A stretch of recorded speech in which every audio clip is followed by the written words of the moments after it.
우리는 지난 시간 다윗과 그 일행이 하나님의 간섭하심으로 진퇴양난의 위기에서 벗어나는 것을 우리가 보았습니다. 블레셋이 이스라엘과 전쟁을 하게 되었을 때 가드왕 아기스는 다윗과 함께한 그런 사람들을 함께 전쟁에 참전하게 하려는 그런 생각을 하였습니다.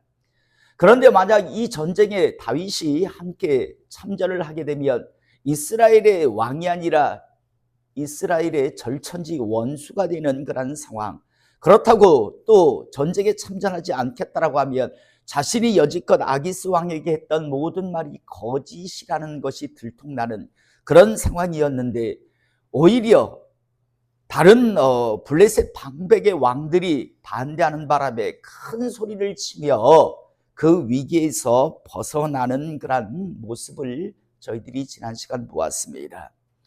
그런데 오늘 이제 다윗과 그 일행이 그 진퇴양난의 상황에서 벗어나서 기쁜 마음으로 자신들이 살고 있었던 거주하던 시글락 땅으로 돌아왔을 때 큰 문제가 발생되어 있는 것을 오늘 우리가 보게 되는데요. 1절에 보니까 다윗과 그의 사람들이 사흘 만에 시글락에 이른 때, 우리가 이 시글락은 가드왕 아기스에게 다윗이 이제 가장 중앙 그런 곳에 있으면 어떤 시기와 질투, 견제를 받을 수 있으니 변두리 쪽에 어떤 땅을 이렇게 달라라고 해서 받은 땅이 시글락이었습니다.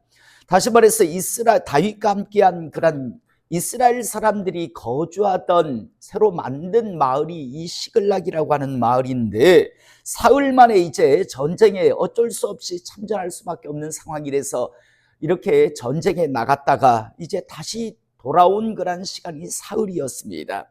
사흘 만에 시글락에 이른 때 아말렉 사람들이 이미 네겝과 시글락을 침노하였는데, 그들이 시글락을 쳐서 불사르고 거기에 있는 젊거나 늙은 여인들은 한 사람도 죽이지 아니하고 다 사로잡아 끌고 자기 길로 갔더라. 다윗과 그의 사람들이 성읍에 이르러본즉 성읍이 불탔고 자기들의 아내와 자녀들이 사로잡혔는지라. 3일 만에 돌아와 보니까 자신들이 살고 있었던 시글락이라고 하는 마을은 모두 불타버렸고요. 그리고 가족들과 그리고 가축들까지 모두 이 아말렉이라고 하는 자들이 이렇게 침노해서 모두 끌고 가버린 그런 상황이 지금 연출되고 있습니다. 자, 여러분, 다윗과 그 일행이요, 이때 어떤 마음을 가지고 있었는가, 어떤 마음을 그들이 이제 갖게 되었는가, 상황이 어떠했는가를 우리는 4절에서 보게 되는데요. 다윗과 그와 함께한 백성이 울 기력이 없도록 소리 높이 울었더라 라고 되어 있습니다. 더 이상 울 기력이 없을 정도로요, 그 정도로 다들 슬퍼하며 울었다라고 성경은 말씀하고 있습니다. 그런데 여러분, 우리는 또 여기서 또 한 번에 사람이라고 하는 사람이 어떤 존재인가를 다시 한번 볼 수 있는데, 오늘 5절에 보면 다윗의 두 아내 이스라엘의 여인 아히노암과 갈멜 사람 나발의 아내였던 아비가일도 사로잡혀갔더라. 다윗의 두 아내도요, 다 지금 이렇게 함께 포로로 끌려간 상황이었습니다. 그런데 오늘 6절에 보니까 백성들이 자녀들 때문에 마음이 슬퍼서 다윗을 돌로 치자 하니 다윗이 크게 다급하였으나, 함께했던 생명을 우리는 의리 하면서 우리는 생명을 같이 하겠다라고 그렇게 모였던 사람들이었을 겁니다. 그런데 자기들이 슬퍼지니까, 자기들이 힘들어지니까요, 모든 어떤 누군가 희생양을 찾기 시작합니다. 그리고 그 희생양은 다윗 때문이다. 다윗 때문에 우리가 지금 이런 우리 가축들이 다 아말렉에 의해서 포로로 잡혀가고 짐승들은 끌려갔다. 이 모든 책임은 다윗이다라고 하며 다윗을 돌로 치려고 하는 그런 생각, 그런 모습을 취하기 시작합니다. 그의 하나님 여호와를 힘입어 용기를 얻었다. 하나님의 도우심이 없었으면요, 다윗은 이때 정말 낙심하고요, 정말 모든 것을 정말 잃어버릴 수 있는 그런 위기에 놓이게 되는 것을 우리는 보게 됩니다. 다윗은 또다시 이 사건을 통해서 그의 일평생 누구를 의지해야 하는가 분명하게 배우는 것을 우리가 보는데요. 사랑하는 성도 여러분, 저도 마찬가지고 여러분들도 마찬가지고요. 여러분, 여러분들이 의지할 분은, 여러분들을 절대 배신하지 아니할 분은 하나님밖에 없다라는 사실을 잊지 않기를 이 시간 축복합니다.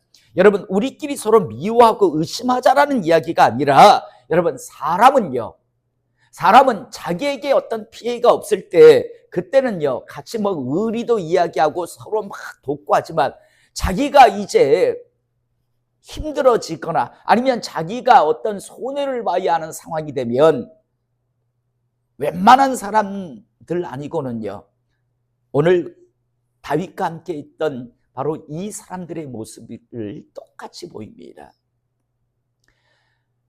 사람은 절대요 믿을 만한 존재들이 아닙니다. 그래서 제가 한 번씩 이야기해요. 저를 믿지 말라고요. 여러분, 사람은 믿을 만한 존재가 아니라 하나님은 사람은 사랑할 만한 존재지, 사랑해야 할 존재지 믿을 존재가 아니라고. 그래서 믿음, 소망, 사랑, 그중에 제일은 사랑이라고 하는 건, 그건 하나님과 인간의 관계를 이야기하는 것이 아니라, 여러분, 성경은 두 가지 핵심이 있댔잖아요. 하나님과 인간의 관계는요 믿음의 관계입니다. 하나님은 언제든지 믿을 수 있는 그런 존재라고 하는 사실, 그런 신이라고 하는 사실을 잊지 않기를 원합니다. 하나님, 인간 쪽에서 항상 배신했지요. 하나님 쪽에서 배신한 적은 없습니다. 항상 배신한 쪽은 인간이었지 하나님 쪽에서 절대 배신한 적이 없습니다. 그래서 하나님과의 관계에서는 믿음이 가능합니다. 그런데 여러분, 사람과 사람의 관계는 절대 믿을 관계가 안 됩니다. 반드시 여러분 이 사실을 잊지 않기를 원합니다. 사람과 사람의 관계는 사랑의 관계이지, 서로 그냥 아끼고 사랑할 관계지, 뭐 믿다가는 나중에요 큰 낭패를 보십니다. 여러분, 내가 그 사람에게 피해를 주고 싶지 않는다 할지라도 환경 때문에, 상황 때문에 그 사람에게 얼마든지 사람은 피해를 줄 수도 있습니다.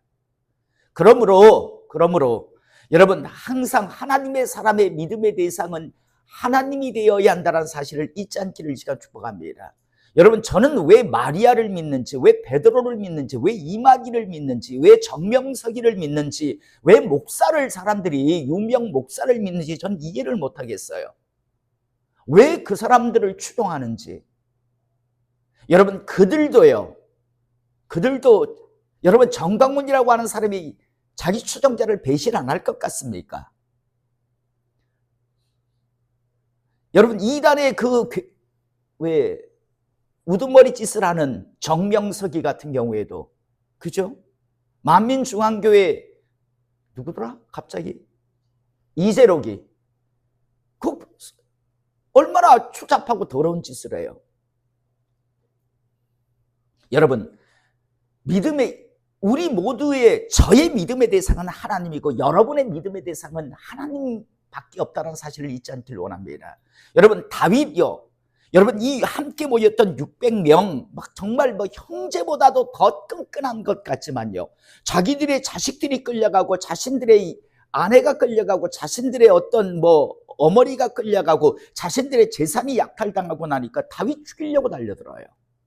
이전에도 그랬죠. 이전에도 시큰 도와줬더니 자기들이 사울왕에게 어떤 피해를 입을 것 같으니까 자진해 가서 막 다윗이 여기 있다라고 막 오히려 고발하는 그런 모습을 보이잖아. 다윗은 지금 쫓겨다니는, 지금 이 왕이 되기 전 이 과정 속에서 뼈저리게 가슴속 깊이 배우는 게 있습니다. 믿음의 대상은 하나님밖에 없다. 그토록 함께했던, 전장에 같이 전으로도 나가려고 했던 사람들이지만 정작 자기 어떤 가족들이 끌려갔다라는 그것 때문에 막 슬퍼하다 보니까 희생양을 찾고, 그래서 다윗을 돌로 치려고 달려드는 그런 모습을 취하는 게 바로 사람의 그런 본성이라고 하는 사실을 잊지 않기를 원합니다. 자, 하나님의 간섭하심으로 이제 다윗을 죽이려고 하는 그런 것은 지나갔는데, 오늘 7절에 보니까 다윗이 아히멜렉의 아들 제사장 아비아달에게 이르되 원하건대 에봇을 내게로 가져오라. 여러분, 에봇을 왜 가져오라고 했냐면 제사장이 입는 옷이 에봇이잖아요. 에봇의 앞에 보면 우림과 둠밈이라고 하는 것이 있었습니다. 두 돌인데요. 이걸 이렇게 통해서 하나님의 뜻을 알 수 있는 것이 바로 당시의 상황이었습니다. 우림과 둠밈이라고 하는 것이 있는데요.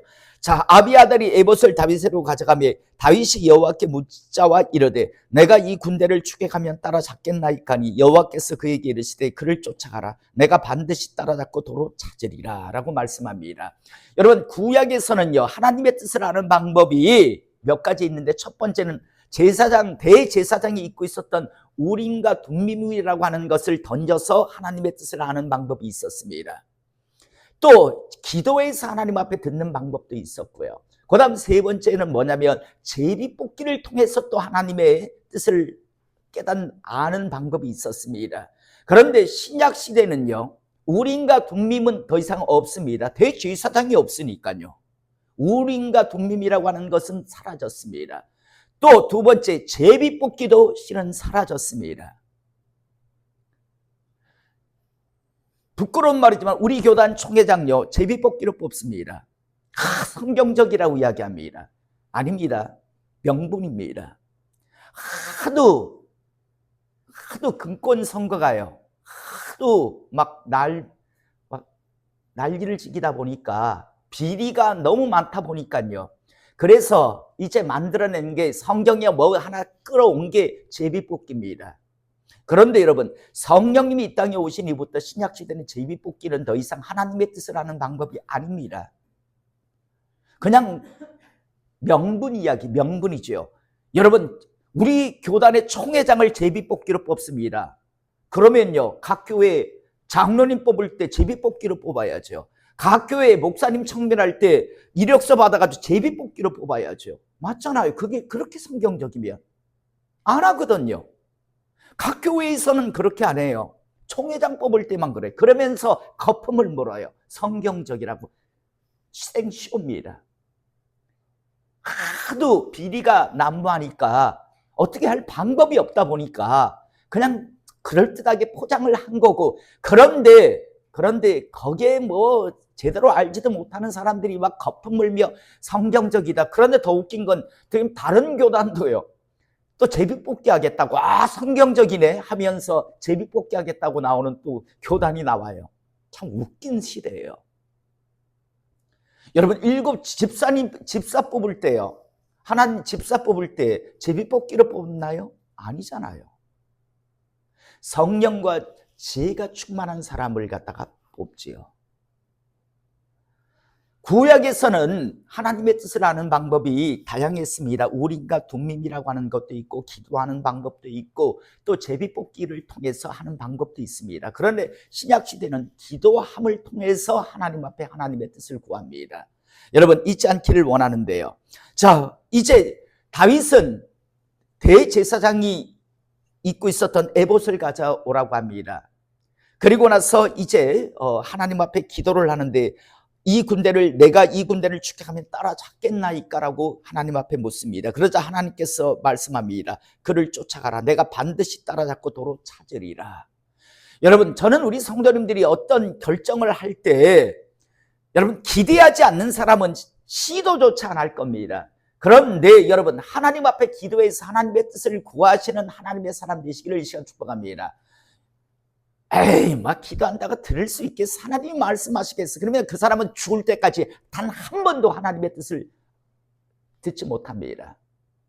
그런데 여러분, 하나님은 각양의 방법으로요, 하나님은 분명하게 자신의 뜻을 말씀합니다. 제가 전에도 말씀드렸잖아요. 하나님의 방법은 참 다양하다고요. 예전에 제가 왜 산기도 왜 집사님들하고 갔을 때 하나님께서 그러시더라니까요. 옆에 안수 기도해 주라고요. 그런데 제가 그랬다 했잖아요. 괜히 안수 기도하다가 아무 역사가 안 나타나면 괜히 창피한 일이니까 안 하려고 이래 했으니까 우리 사모가 옆에다가 툭툭 치면서 왜 안 하세요? 저쪽도 들은 거예요.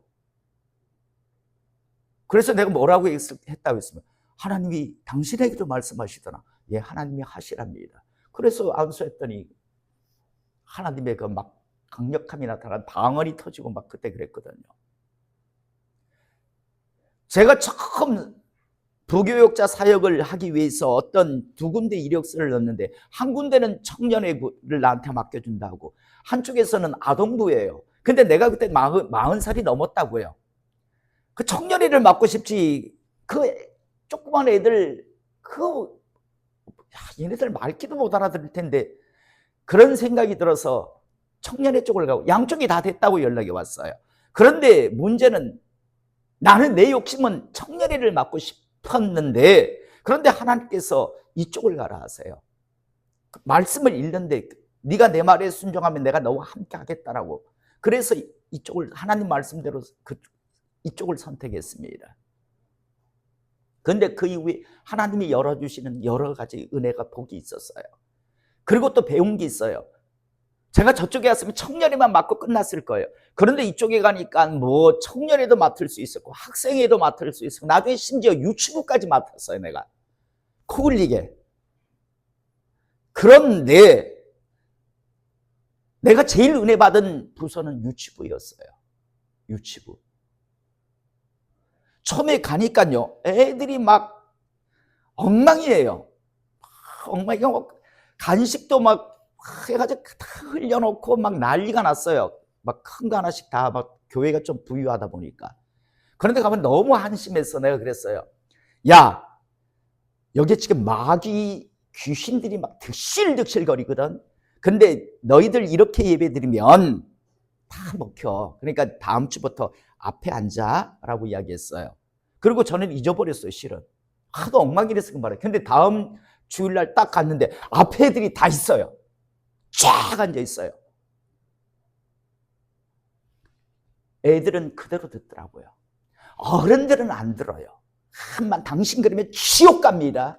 당신 그러면 쫄딱 망합니다. 치질이 통상으로 삽니다라고 이야기해줘도 하나님 말씀에 내 말을 듣고 지켜 행하면 이러이러한 복을 받을 것이다. 내가 따라다니며 복을 줄 것이다. 그런데 너희가 내 말을 듣고 지켜 행하자면 니들이 뭘 해봐라 되나. 내가 따라다니며 내가 저주할 거다라고 그렇게 말씀하고 계시잖아요. 그래서 그 말을 그대로 전해줘도 에이 웃기고 있네. 네가 목사니까 그 말하지 라고 안 들어요. 그런데 유치부 애들은요, 하나님 말씀을 그대로 이야기하니까 전하면 그대로 들어요. 그러니까 어릴수록 그 말씀을 제대로 받아요. 어릴수록. 그래서 제가 그걸 확인했다는 거예요. 그래서 저는 유치부, 유년부, 초등부도 맡아봤고 학생도 맡아봤고 청년도 맡아봤어요. 짧은 기간에. 저는 부목사 생활을 안 했습니다. 그런데 짧은 시간이지만 그걸 다 경험하게 하셨어요. 처음에 유치부 갈 때 와 이거 큰일 났다라고 생각했는데요. 아니었어요. 다시 한번 하나님 무엇인가 결정해야 될 때 도저히 모를 때 하나님 앞에 기도하시는 하나님의 사람 되시기를 이 시간 축복합니다. 여러분 하나님이 각양의 방법으로 분명히 가르쳐 주십니다. 기대가 없으니까 에이 뭐 말씀하겠어요 뭐 그런 게 어디 있어라고 하니까 못 듣는 거지. 하나님께서 가르쳐 주신다라는 걸 믿으면요, 믿으면 반드시 하나님 전에서 와서 기도해 보세요. 반드시 가르쳐 줍니다. 반드시. 하나님은 죽은 하나님이 아니거든요. 오늘 다윗에게 말씀하셨듯이요, 여러분들에게도 분명히 하나님의 뜻을 말씀하신다는 사실 잊지 않기를 이 시간 축복합니다. 또 나아가 우리는 다윗이 겪고 있는 지금 여러 가지 사건 속에서 하나님께서는 지금 아무것도 안 하고 계시는 것 같지만요, 하나님은 철저하게 다윗과 함께하고 계셨습니다. 세 가지로 우리가 볼 수 있는데, 첫 번째는요, 아말렉이 다윗과 그와 함께한 사람들의 가족을 한 사람도 죽이지 않고 다, 여러분 그 당시에요, 데려가기보다는 거의 죽이고 약탈해가는 게 당시에 그런 대부분의 그런 모습인데 한 사람도 죽이지 않았어요. 만약에 죽였다면요, 암만 쫓아간들 이미 자기의 사랑하는 자녀들, 아내, 뭐 부모들이 다 죽었을 거 아니에요. 그런데 한 사람도, 왜 그랬는지는 모르지만 한 사람도 죽이지 않았어요. 심지어 가축까지도, 20절에 보면 가축까지도 죽이지 않고 싹 다 살린 채로 끌고 갔다라는 사실. 두 번째는요, 전장에서 3일 만에 돌아올 수 있었다는 사실. 만약 그게 질질 끓고 이게 뭐 우리 다윗과 함께한 사람을 참전시켜야 하냐 뭐 말아야 하냐 하면서 질질 끓었다면요, 이미 멀리 갔을 거예요. 그런데 3일 만에 딱 돌아올 수 있게 하나님께서 간섭하셨다라고 우리는 믿음으로 받을 수 있습니다. 그 다음 세 번째로요. 11절에 보면 이후에 보겠지만 여러분 길잡이 될 사람을 남겨두었다라는 사실. 여러분 아말렉이라고 하는 사람들은요. 낙타를 타고 막 여기 떠돌이로 다니는 어떤 나라가 이렇게 딱 정해져 있고 거기에 모여서 사는 게 아니라 얘네들은 막 돌아다니는 족속들이거든요. 광야에. 그거 어디 갔는 줄 알아요? 그런데 하나님께서는 길잡이 되어줄 애굽 소년 하나를요 남겨두는, 그들은 몰랐을 겁니다. 병들었으니까 그냥 버렸어요. 아말렉의 애굽 사람인 애굽 소년인데 아말렉에게 아마 포로로 끌려와서 거기서 종로로 하던 그런 애굽 소년인데 얘가 병이 드니까 그냥 버려버려요. 그런데 그들은 몰랐을 거예요. 그런데 하나님은 다윗이 그들을 찾아낼 수 있도록 길잡이 하기 위해서 그를 남겨두신 것을 우리는 보게 됩니다. 얼뜻 보면 하나님은 뭐 아무것도 안 하시는 것 같은데, 그런데 하나님은 철저하게 하나님의 사람인 다윗과 함께하고 계셨고 간섭하고 계셨다는 사실입니다. 저는 다시 한번 우리가 얼뜻 생각할 때 뭐 하나님은 내 삶 속에 아무런 간섭도 안 하시는 것 같아. 하나님이 살아있긴 살아있는 거야?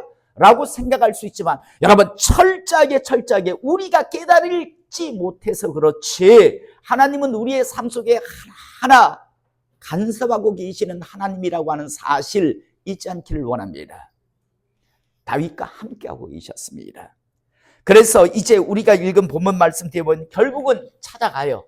아말렉 족속을 찾아내고 그들을 싹 죽이고 소년 400명, 낙타 타고 도망가는 소년 400명이라고 되면 젊은이겠죠. 젊은이 400명 낙타 타고 도망간 자들 빼놓고는요 싸그리 다 죽이고 아내와 그 자녀들과 그리고 가축들까지 모두 다 다시 찾아오는 그런 모습을 보게 됩니다. 광야에서 도저히 어떻게 찾을 수 있겠어요? 그런데 하나님께서 따라가라. 반드시 되찾아올 것이다 라고 하나님은 말씀하셨고 하나님의 말씀은 반드시요 현실이 된다라는 것. 여러분 기독교는요 허상의 종교가 아니라 실상의 종교라고 하는 사실을 잊지 않길 원합니다. 항상 말씀드리지만 받은 자는요 말씀에 순종해본 자는요 하나님의 은혜를 경험합니다. 그런데 하나님 앞에서 절대 순종하지 아니한 자들에게는 결국 신앙생활은 허상이고요 종교 노름으로 끝나버립니다. 다시 한번 우리 성도님들, 우리 교회 성도님들은요 하나님을 철저하게 정말 체험할 수 있는 하나님의 사람들 되시기를 이 시간 축복합니다. 그러기 위해서 하나님의 말씀이 주어지면 그 말씀에 순종하십시오. 그리고 하나님의 뜻을 모를 때는 하나님 앞에 와서 물으십시오. 기도라는 방법을 통해서 하나님은 반드시 말씀하십니다. 각양에 나중에 경험하고 나면 야 이렇게 이 방법으로 나한테 말씀을 하시는구나, 이렇게까지도 하시는구나라는 걸 여러분들이 경험하게 됩니다. 그리고 그 경험이 여러분들의 믿음이 됩니다. 반드시 그 경험을 꼭 하시는 하나님의 사람들 되시기를. 그래서 그 경험이 여러분들의 믿음이 되고 그 믿음이 이제 여러분들이 이 땅에서 하나님의 사람으로 살아가는 데 있어서 그 힘이 될 수 있는 어떤 원동력이 될 수 있는 그런 은혜가 있기를 이 시간 주님의 이름으로 축복합니다. 기도하시겠습니다.